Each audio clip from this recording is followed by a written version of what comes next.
Veamos un ejemplo del movimiento armónico simple. Consideremos este carro experimental de 20 kilogramos de masa, que está conectado a dos resortes de constantes conocidas, 200 y 300 newtons sobre metro. ¿Cómo empieza a oscilar este carro? Nos dicen que en t igual 0 el carro se desplaza 10 centímetros a la derecha de su posición de equilibrio y en ese momento se le da una velocidad inicial de 2,5 metros por segundo, también hacia la derecha. Nos piden determinar la ecuación diferencial de movimiento del carro, el periodo y frecuencia de vibración, la posición, velocidad y aceleración del carro para t igual 10 segundos. Bueno, cuando el carro se encuentra en equilibrio, obviamente los resortes no están deformados, ni estirados ni comprimidos. En este caso, el peso del carro está siendo compensado por la fuerza normal que se produce en las llantas, pero los resortes no intervienen para lograr que el carro se mantenga en equilibrio. A continuación, consideremos que el carro ya está en un movimiento oscilatorio. Analicemos un instante en que el carro está desplazado una distancia x a la derecha de la posición de equilibrio. ¿Qué fuerzas actuarían en ese momento? Este resorte de constante K1 estará comprimido, mientras que el resorte K2 estará estirado. Observen que lo que se comprime el resorte 1 es igual a lo que se estira el resorte 2. Las fuerzas a considerar entonces tendríamos el peso, las reacciones normales en las llantas. La fuerza en este resorte, dado que está comprimido, reacciona en sentido contrario a su compresión con una fuerza que es igual a la constante del resorte por su deformación. Y la otra fuerza es del resorte K2 que estaría estirado, que será igual a 300x. Definimos nuestro sistema de coordenadas con el eje X y el eje Y positivos en las direcciones indicadas y aplicamos la segunda ley de Newton, suma de fuerzas masa por aceleración. En este caso, en el eje de las X tengo estas dos fuerzas que serían negativas, menos 200x y menos 300x, y todo esto es igual a la masa del carro, que es 20 kilogramos, por su aceleración, que es la segunda derivada de su desplazamiento lineal. Ordenamos la ecuación, transfiriendo todo al primer miembro. Hacemos que el coeficiente de la segunda derivada sea 1. Para esto todo se divide sobre 20 y tenemos ya la ecuación diferencial de movimiento. Esta ecuación es la parte más importante de todo problema. Llegar a esta ecuación es el objetivo fundamental. Este coeficiente que le acompaña al x, recuérdense que viene a ser el cuadrado de la frecuencia angular. El cuadrado de la frecuencia angular. Así que a partir de ello podemos hallar cuál es la frecuencia angular con que oscilará el carro. Sería 5 radianes por segundo. Una vez conocida la frecuencia angular, también podemos hallar el periodo. Recuérdense que el periodo es 2pi sobre la frecuencia angular. Y teniendo el periodo podemos hallar la frecuencia. De esta forma tenemos resuelto la parte A y B del problema. Ahora, nos faltaría ver la posición, velocidad y aceleración del carro a los 10 segundos. Para esto tenemos este par de ecuaciones que nos dan, uno, la posición del carro y el otro, la velocidad. Para eso tenemos que definir la amplitud con que oscila el carro y su ángulo de fase correspondiente. Y recuérdense que tanto la amplitud como el ángulo de fase depende de las condiciones iniciales. Para eso nos dicen que en t igual 0, ¿no? Es decir, cómo empezó el carro a moverse, desde dónde empezó a moverse, está descrito en este tiempo t igual a 0.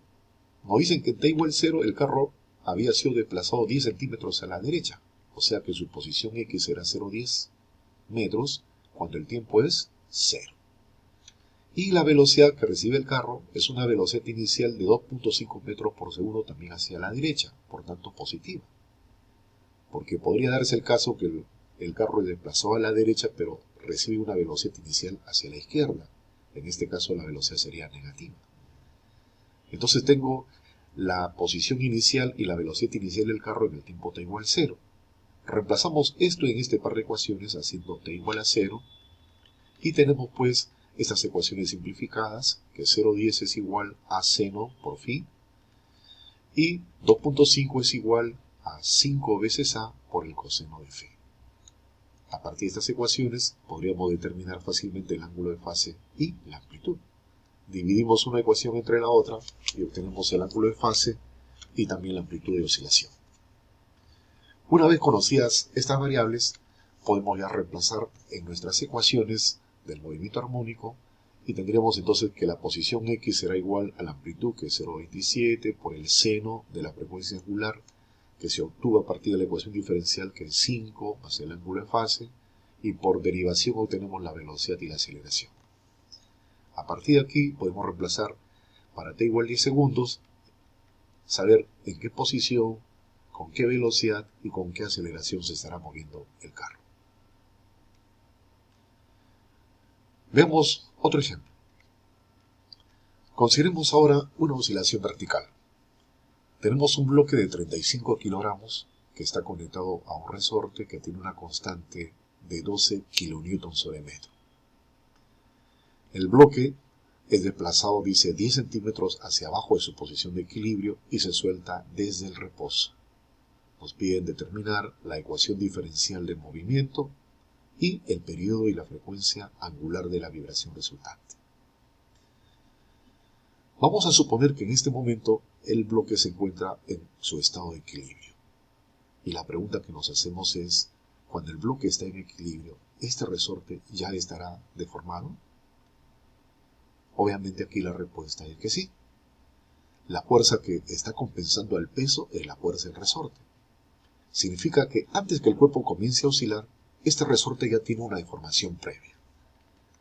Es importante determinar eso. Entonces, vamos a considerar que esta es la posición de equilibrio, pero que el resorte ya tiene una deformación delta antes de comenzar la oscilación. Eso significa que antes que se colocara este bloque, el resorte tenía pues una longitud que iba desde la base hasta este extremo, y al colocar el bloque de 35 kilogramos, este se deforma a una distancia delta. ¿Cuáles son las fuerzas que intervienen cuando el cuerpo está en equilibrio? Será el peso del resorte, el peso del objeto y la fuerza del resorte. El peso es 35 por 9.8 y la fuerza del resorte es su constante, que es 12.000 newtons sobre metro por su deformación. Planteando la ecuación del equilibrio de que la suma de fuerzas es cero en esta posición, tendríamos entonces que la fuerza hacia abajo está igualado con la fuerza hacia arriba. Ahora, analicemos el bloque cuando ya está oscilando. En un momento cualquiera, supónganse que el bloque está oscilando y vamos a considerar un instante en donde el bloque se ha desplazado una distancia y hacia abajo de la posición de equilibrio. ¿Qué fuerzas actuarían en este momento en que el bloque ya se ha desplazado una distancia y? Tendríamos el peso del objeto, la fuerza del resorte, que sería 12.000 por su deformación. Ahora, ¿qué deformación tiene el resorte? Si en la posición de equilibrio ya tenía una deformación delta, al descender este bloque una distancia y le da una deformación adicional, su deformación total sería delta más y. Entonces, esto sería la fuerza que está ejerciendo el resorte sobre el cuerpo. Considerando el desplazamiento y positivo hacia abajo, ¿no? Esto es totalmente arbitrario, ustedes pueden considerar su sistema de coordenadas como mejor les parezca. A mí me parece, ventajoso colocar el sistema de coordenadas positivo en dirección del desplazamiento. Entonces, para este sistema de coordenadas planteamos la segunda ley de Newton, que suma de fuerzas es masa por aceleración. ¿Qué fuerzas habría? Hacia abajo sería nuestra fuerza positiva, 343 newtons.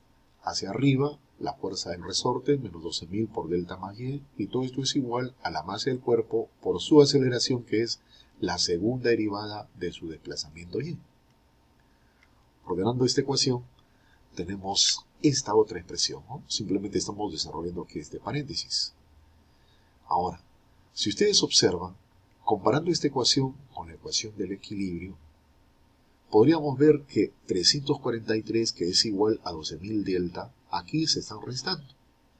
Como esas dos cantidades son iguales, estas dos se deberían eliminar entonces de esta expresión. Por tanto, la ecuación se reduce a 35y más 12.000y. Es por eso que es fundamental plantear la ecuación del equilibrio en el caso de que el resorte ya está previamente deformado, para poder, digamos, simplificar la ecuación diferencial. Si no planteamos esto, estas dos expresiones no se podrían eliminar. Bueno, una vez que llegamos a la ecuación ya diferencial, hacemos que el coeficiente de la segunda derivada sea 1, y a partir de aquí recuérdense que el término que acompaña a la posición y es el cuadrado de la frecuencia angular, así que de aquí podemos obtener la frecuencia angular sacando la raíz cuadrada de 342,86. Y si tengo la frecuencia angular, ya puedo sacar el periodo de oscilación, que es 2pi sobre la frecuencia angular. Mejores, en la siguiente edición de este video estaremos viendo algunos ejemplos adicionales. Muchas gracias.